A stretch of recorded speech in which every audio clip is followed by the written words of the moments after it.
అందరికీ నమస్తే అండి.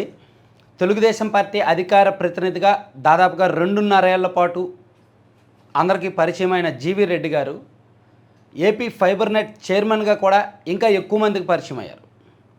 ఒకవైపు పార్టీ నాయకుడిగా, మరోవైపు కార్పొరేషన్ చైర్మన్గా రెండు చోట్ల కూడా ఆయన భిన్నంగా అంటే తన ఒక ప్రత్యేకమైన పంధానైతే చూపించగలిగారు.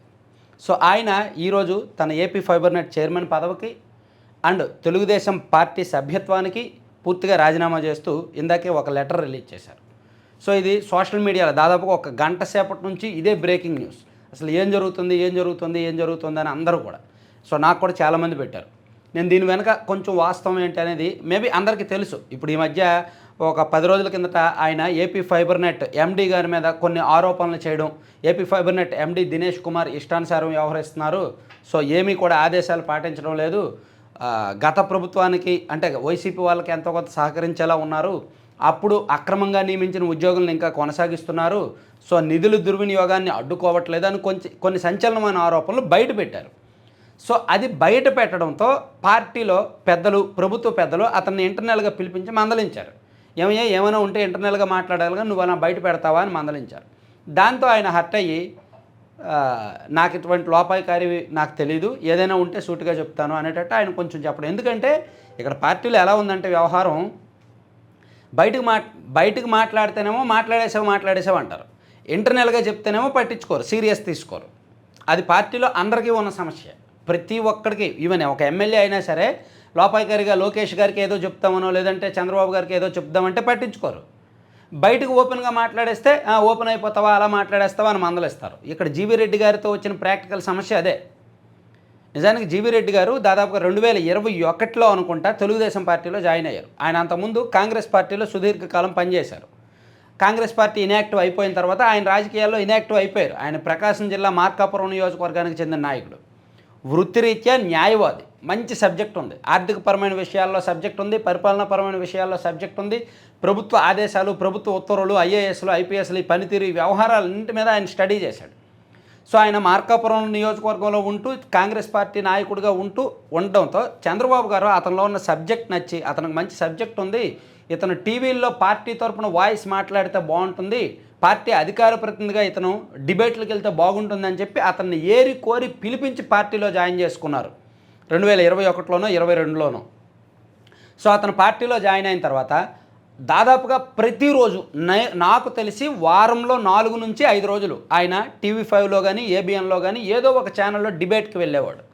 వెళ్ళి లీగల్ పాయింట్లతో వైసీపీని ఇరుకుని పెట్టేవాడు. ఆయన లీగల్ పాయింట్లు ఉంటాయి చాలా వరకు, ఆయన మాట్లాడే ప్రతి దానిలో కూడా లీగల్ పాయింట్లు ఉంటాయి. ఉదాహరణకు జగన్మోహన్ రెడ్డి గారు సిబిఐ కేసుల్లో ఉన్నప్పుడు తన తండ్రి వైఎస్ రాజశేఖర రెడ్డి గారి పేరుని సిబిఐ కేసుల్లో ఇరికించింది ఎవరు? అది జగన్మోహన్ రెడ్డి గారే. జగన్మోహన్ రెడ్డి గారి లాయర్ పొన్నవోలు సుధాకర్ రెడ్డి గారే వైఎస్ రాజశేఖర రెడ్డి గారి పేరుని సిబిఐ కేసుల్లో చేర్పించారని జీవీ రెడ్డి గారు ఏబిఎన్ డిబేట్లోనే బయటపెట్టారు. లీగల్ ప్రూఫ్స్ అప్పట్లో 2011-12లో ప్రూఫ్స్ కూడా బయటపెట్టారనమాట. సో అంత వర్కౌట్ చేస్తాడు ఆయన. అలా పోనీ పార్టీ అధికారంలోకి వచ్చింది, అతనికి ఉన్న నాలెడ్జ్కి అతనికి ఏపీ ఫైబర్ నెట్ చైర్మన్ ఇచ్చారు. ఏపీ ఫైబర్ నెట్ని గత ప్రభుత్వం ఇష్టానుసారం వాడుకుంది. ఆర్జీవీ గారికి సినిమాలు తీయడానికి ఫైబర్ నెట్ ద్వారా డబ్బులు ఇచ్చారు. సో అతని సినిమాలకు వ్యూస్ రాకపోయినా వ్యూస్కి భారీగా డబ్బులు ఇచ్చారు, అక్రమంగా నిబంధనలు ఉల్లంఘించి డబ్బులు ఇచ్చారు. దాంతో ఆయన ఆగ్రహం వ్యక్తం చేస్తూ ఏపీ ఫైబర్ నెట్ ఎండీగా ఉన్న దినేష్ కుమార్ గారికి ఆర్జీవీకి నోటీసులు ఇవ్వండి, అతనికి ఇచ్చిన డబ్బులు వెనక్కి తీసుకునేలా ప్రయత్నం చేద్దాము, అతని మీద లీగల్గా వెళ్దాము అని చెప్తే ఆయన అది పట్టించుకోవాలి. ఆర్జీవీకి నోటీసులు వెళ్ళలేదు.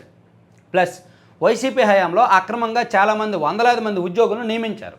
వైసీపీ నాయకులు ఇళ్లల్లో పనిచేసే వాళ్ళని ఫైబర్ నెట్లో నియమించి వాళ్ళకి జీతాలు ఇస్తున్నారు. సో వీళ్ళందరినీ తొలగించండి అని చెప్పి జీవీ రెడ్డి గారు చెప్పారు. అది కూడా ఆదేశించాలి. అంటే అతను చైర్మన్గా బాధ్యతలు చేపట్టిన తర్వాత ఒక 15 రోజుల పాటు చాలా వ్యవహారాలు స్టడీ చేసి గత ప్రభుత్వ హయాంలో జరిగిన తప్పులను సరిదిద్దాలనుకున్నారు. కానీ దానికి అధికారుల నుంచి సహకారం అందల, బ్యూరోక్రసీ వ్యవస్థ నుంచి సహకారం అందల.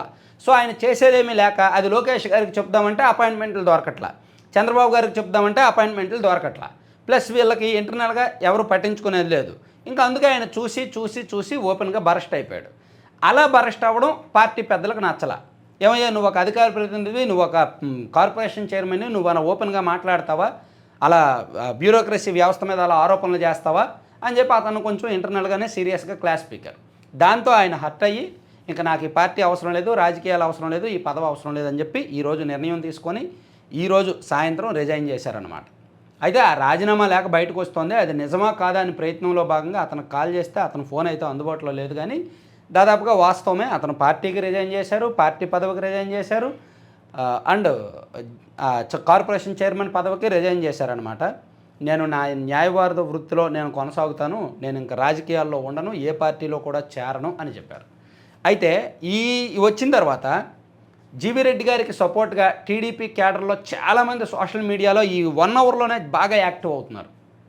జీవీ రెడ్డి గారు తప్పు లేదు, అతని పార్టీకి చాలా బలమైన వాయిస్, అతను చాలా లాజికల్గా లీగల్గా చాలా అంశాలు మాట్లాడతాడు. సో ఇప్పుడు కూడా ఫైబర్ నెట్ చైర్మన్గా అతను చేస్తున్న ప్రయత్నంలో తప్పేమీ లేదు, అతను వైసీపీ వాళ్ళ హయాంలో జరిగిన తప్పులనే బయట పెట్టాలని చూశాడు కదా, సో దానికే అతన్ని ఎందుకు మందలిస్తారు, అతను రాజీనామా చేసేంత పరిస్థితి ఎందుకు వచ్చింది, సో దీనికి కారణం పార్టీనే, సో ఇది ఖచ్చితంగా తెలుగుదేశం పార్టీ ప్రభుత్వానికి, కూటమి ప్రభుత్వానికి ఇది ఒక బ్లండరు, సో ప్రభుత్వం చేతగానిది, సో ప్రభుత్వంలో పెద్దలు చేతగాని వాళ్ళు, ఇలాంటి మాట్లాడే వాళ్ళు, ధైర్యంగా బయట చెప్పేవాళ్ళు ఉండాలి అని టీడీపీ సోషల్ మీడియాలో అతనికి సపోర్ట్గానే పోస్టులు వస్తున్నాయన్నమాట.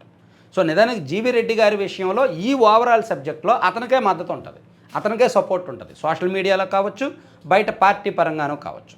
మరి అతని రాజీనామా విషయంలో ప్రభుత్వం ఎలా స్పందిస్తుంది అనేది ఇంకా ప్రస్తుతానికైతే క్లారిటీ రాలేదు, చూడాలి. Thank you.